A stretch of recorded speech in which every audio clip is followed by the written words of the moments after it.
अगर मैं तुमसे कहूं कि पावर को बांटना ही किसी देश को और स्ट्रांग बना देता है, तो चलो पता लगाते हैं कैसे। यह सोचिए, बेल्जियम और श्रीलंका दोनों देशों में अलग अलग भाषा और धर्म के लोग रहते हैं। बेल्जियम में डच स्पीकिंग और फ्रेंच स्पीकिंग कम्युनिटीज हैं, जबकि श्रीलंका में सिन्हाला और तमिल कम्युनिटीज हैं। बेल्जियम एक पीसफुल कंट्री है, लेकिन श्रीलंका में एक लॉन्ग लास्टिंग सिविल वॉर हुआ। यह फर्क किस वजह से? जवाब है power sharing.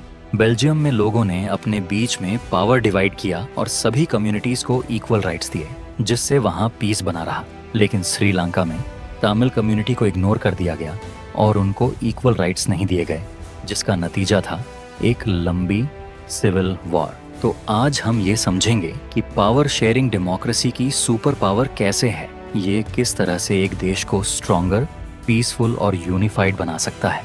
Belgium versus Sri Lanka, दो देशों की दो कहानियां। बेल्जियम ने क्या किया? बेल्जियम में दो बड़े समुदाय हैं, डच स्पीकिंग फ्लेमिश और फ्रेंच स्पीकिंग वॉलन्स।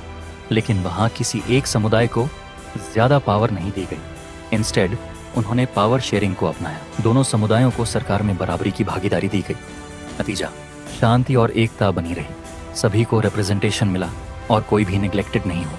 श्रीलंका ने क्या किया? श्रीलंका में भी दो समुदाय थे, सिंहला बोली बोलते बहुसंख्या और तमिल बोली बोलते अल्पसंख्या। लेकिन 1956 में सरकार ने सिन्हाला ओनली एक्ट पास किया, जिससे सिन्हाला भाषा को ही ऑफिशियल बना दिया गया। इससे तमिल लोगों को लगा कि उनके साथ अनफेयर हो रहा है। उनके साथ जॉब्स, एजुकेशन और आइडेंटिटी में डिस्क्रिमिनेशन होने लगा, और यही बना सिविल वॉर का कारण, जो सालों चला और हजारों जानें गईं। Spirit of democracy, moral reason, हर नागरिक का डेमोक्रेसी में इक्वल हिस्सा होना चाहिए। पावर शेयरिंग उन्हें ये महसूस कराता है कि वो सिर्फ जनता नहीं, सिस्टम का हिस्सा है। ये रिस्पेक्ट और इक्वालिटी का मूलभूत अधिकार है। प्रैक्टिकल रीजन, जब सभी ग्रुप्स को पावर में जगह मिलती है तो कोई खुद को मार्जिनलाइज्ड, हाशिए पर नहीं समझता।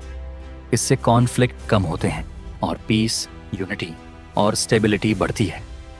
यानी जितना बांटो उतना ही स्ट्रांग बनो। Forms of power sharing. First, horizontal distribution of power, जिसमें सरकार की पावर को 3 अलग अलग अंगों में बांटा जाता है, लेजिस्लेचर, एग्जीक्यूटिव और जुडिशियरी। लेजिस्लेचर का काम होता है कानून बनाना, एग्जीक्यूटिव इन कानूनों को लागू करता है और जुडिशियरी यह देखती है कि कानून का पालन सही तरीके से हो रहा है या नहीं, साथ ही न्याय भी देती है। यह सिस्टम चेक्स एंड बैलेंसेस के सिद्धांत पर काम करता है, जिससे कोई भी ऑर्गन ज्यादा पावरफुल नहीं हो सकता।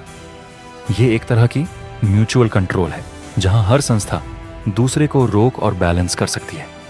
इस व्यवस्था से डेमोक्रेसी मजबूत होता है और नागरिकों के अधिकार सुरक्षित रहते हैं। उदाहरण के लिए, अगर सरकार यानी एग्जीक्यूटिव कुछ गलत करती है तो जुडिशियरी उसे अनकॉन्स्टिट्यूशनल घोषित कर सकती है। इसी तरह लेजिस्लेचर भी कानून बनाकर एग्जीक्यूटिव की पावर को डायरेक्शन दे सकता है।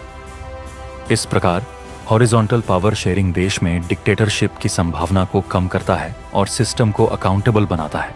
पावर शेयरिंग का दूसरा इंपॉर्टेंट टाइप है वर्टिकल डिस्ट्रीब्यूशन ऑफ पावर, जिसे हम फेडरलिज्म भी कहते हैं। इसमें पावर को अलग अलग गवर्नमेंट लेवल्स में डिवाइड किया जाता है, जैसे सेंट्रल गवर्नमेंट, स्टेट गवर्नमेंट और कई देशों में लोकल बॉडीज, स्थानीय निकाय भी। हर लेवल की गवर्नमेंट के पास अपने अपने काम और अधिकार होते हैं। जैसे भारत, इंडिया में यूनियन लिस्ट, स्टेट लिस्ट और कॉन्करेंट लिस्ट बनाई गई है, जिससे यह तय होता है कि कौन कौन से मुद्दों पर कौन सी सरकार कानून बना सकती है।